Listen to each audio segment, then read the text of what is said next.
ये लड़की अभी नाबालिग थी। उसके पापा उसे जबरदस्ती पियानो प्रैक्टिस करवाते थे। जब भी वो अपने अंकल्स के ग्रुप को बुलाते, ये सिलसिला बचपन से लेकर जवानी तक चला। जब लड़की 18 की हुई तो उन अंकल्स के दिमाग में गंदे ख्याल आने लगे। उन्होंने कहा कि अब तो वो बड़ी हो गई है, तो क्या उसे उनके लिए कुछ एक्स्ट्रा नहीं दिखाना चाहिए। 4 बढ़ी फैमिलीज को खुश करने के लिए उसके पापा ने बेरहमी से उसे हुक्म दिया कि हाँ कर दे। तभी बाथटब में एक मरती हुई मछली बाहर कूदी, जैसे चुपके से कह रही हो कि इस गंदे चक्कर से भाग जाओ। लड़की ने मछली को कसकर पकड़ा और खिड़की की तरफ दौड़ी। अगर उसे सिर्फ दूसरों का खिलौना बनना था तो वो सब खत्म कर देना चाहती थी। उसने सबको देखा, अलविदा का इशारा किया और बिना सोचे कूद पड़ी। लेकिन वो सीधे सबसे अमीर आदमी के स्विमिंग पूल में गिरी। ठंडा पानी उसे लपेटने लगा। उसे अपनी माँ का मरता हुआ चेहरा याद आया। उसने अपनी आंखों से देखा था कि उसकी मौसी ने उसकी माँ को डुबो दिया था। लड़की ने कभी हिम्मत नहीं की ये बात बताने की, बस उस नफरत को दिल में दबा लिया। पानी में उसने तड़पना छोड़ दिया, क्योंकि उसे लगा कि शायद यूं वो अपनी माँ से मिल जाएगी। पास में खड़ा प्रेसिडेंट ये सब देख रहा था। उसने गौर किया कि लड़की पूरे 3 मिनट 46 सेकंड तक पानी में डूबी रही। तब उसे यकीन हुआ कि वो ध्यान खींचने के लिए नहीं कूदी थी। उसने फौरन पूल में छलांग लगाई और उसे बाहर निकाला। उस पल में दोनों के दिल अनजाने में टकरा गए। 4 फैमिलीज को एक रात में नाराज करने वाली इस लड़की को देखकर प्रेसिडेंट रुक गया। उसे ये लड़की अजीब सी मजेदार लगी। उसने उसे तुरंत अपनी विला ले गया। लेकिन तभी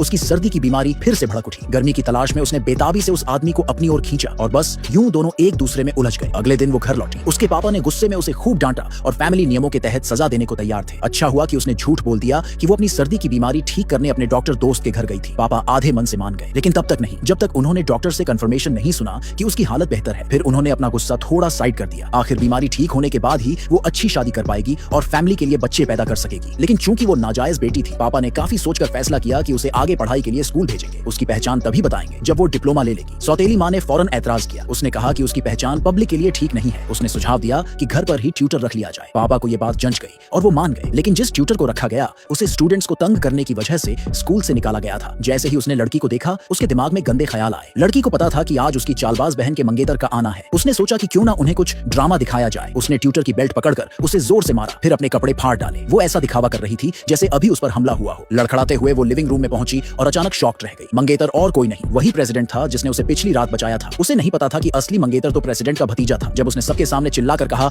कि सौतेली माँ का ट्यूटर उस पर हमला करने की कोशिश कर रहा था, उसके पापा चुप रहे। लेकिन अगले ही पल प्रेसिडेंट के आदमियों ने ट्यूटर को घसीट कर लाया और कहा कि चूंकि अब वो फैमिली बनने वाले हैं तो फैमिली के तौर तरीके भी ठीक करने होंगे। फिर प्रेसिडेंट ने खुद ऑफर किया कि वो लड़की का पर्सनल ट्यूटर बनेगा। उसकी चालाक बहन ने उन्हें साथ देखा तो गुस्से से आग बबूला हो गई। अगले दिन जब लड़की उसकी जगह पियानो कंपटीशन में गई तो बहन ने सोचा कि अब इसे सबक सिखाना है। उसने पियानो की कीज पर चुपके से रेजर ब्लेड रख दिया, ये सोचकर कि लड़की शायद अवार्ड जीत ले, लेकिन दर्द सहेगी। लेकिन उसे क्या पता कि लड़की पहले ही हर की के नीचे ब्लेड्स छुपा चुकी थी। वो पब्लिक में अपने हाथ बर्बाद करने को तैयार थी ताकि उसकी बहन दोबारा कभी उसका नाम इस्तेमाल करके पियानो जीनियस न बन सके। उसी पल प्रेसिडेंट को आखिरकार समझ आया कि सामने खड़ी ये लड़की वही पियानो गर्ल है जिसे वो हमेशा से ढूंढ रहा था और वो सीधे उसकी तरफ बढ़ गया।